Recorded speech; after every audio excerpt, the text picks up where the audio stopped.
My reaction, well, of course, I'm so proud of her. It's nice to see all of her hard work pay off, and I'm sure that the destiny will be in her favor. Malaki po ba yung chance na manalo? Aba, syempre, malakas ang Bayanihan spirit and malakas talaga ang kutob ko na, you know, we can take home the 5th crown. She's doing her absolute best. We can only hope that destiny's in her favor once again. So yun po ang naging reaksyon ni Miss Universe Philippines 2023 Michelle Marquez D dito sa ating kandidata sa Miss Universe 2024 patungkol dito sa kanyang naging performance sa kabila ng mga negatibong reaksyon ng ilan sa mga Pinoy dito sa ating kandidata. So mga kapolitika, at napag-usapan na po natin itong ilan sa mga Pinoy ay dissatisfied daw at dismayado dito sa naging performance ni Chelsea Manalo, especially dito sa swimsuit. At the same time dito sa evening gown, which is na-explain na po natin doon sa ating previous video na wala pong puntos itong evening gown ni Chelsea.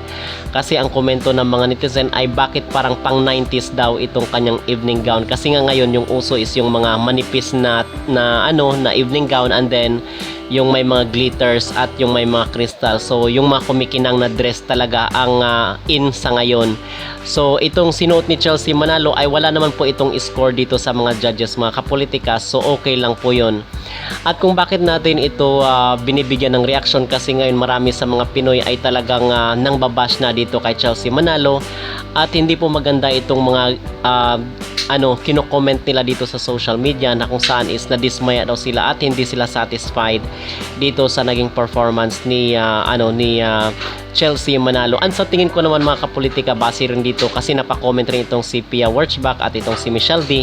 Sa tingin ko naman is mas eksperto naman itong sila Michelle D kung ikukumpara dito sa mga bashers na kung saan ay nagko-comment lang dito sa social media. Okay? So instead na magkomento tayo ng hindi maganda dito sa ating kandidata sa Miss Universe 2024, ay mag-send na lang po tayo mga kapolitika ng magandang mensahe dito kay Chelsea Manalo. But on the other hand naman, nakikita ko rin naman na ito ay constructive criticism kasi nga sino ang magpupuna dito kay Chelsea kung walang magko-comment. Okay, so meron rin pong advantage on the other side.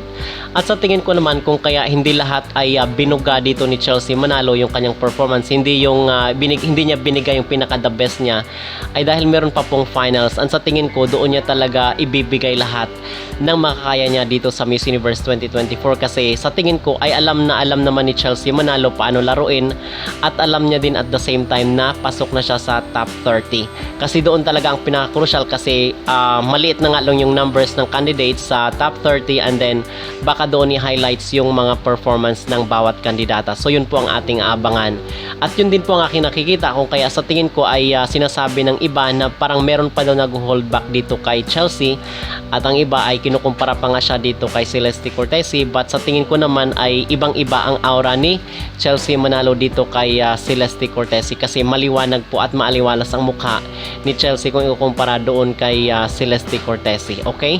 So binibigyan natin ito ng reaksyon at paliwanag mga kapolitika kasi marami nga sa mga netizen ay hindi nga nakakaintindi na itong evening gown dito ni Chelsea Manalo is wala po itong score dito sa mga judges. Yung swimsuit lang po, and I think na nire-reserve ni Chelsea doon sa finals ang kanyang maging all-out na performance. Okay?